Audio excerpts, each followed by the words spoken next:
It is a new day in how we communicate.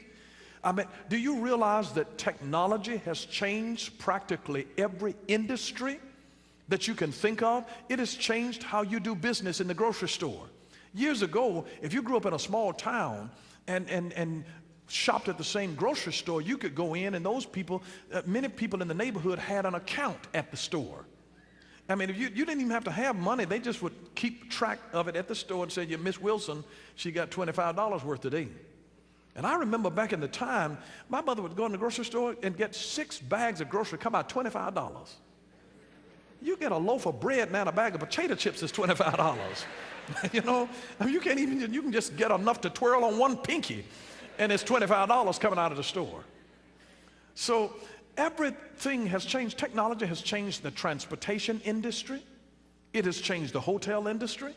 I mean, practically every industry that you can think of has changed. It is not the same. Politics is not the same as it used to be many, many years ago.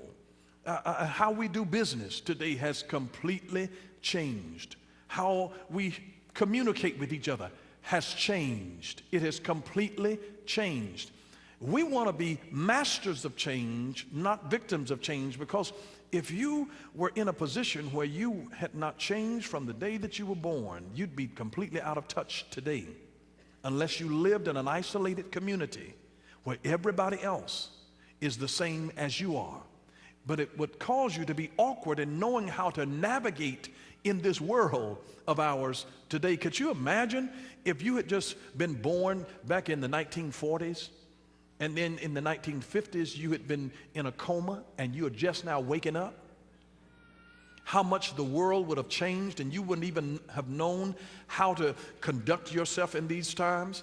So you want to be a master of change and not a victim of change. Remember that your future is not based on where you are, it is based on where you decide to stay. Your future is based on where you decide to stay.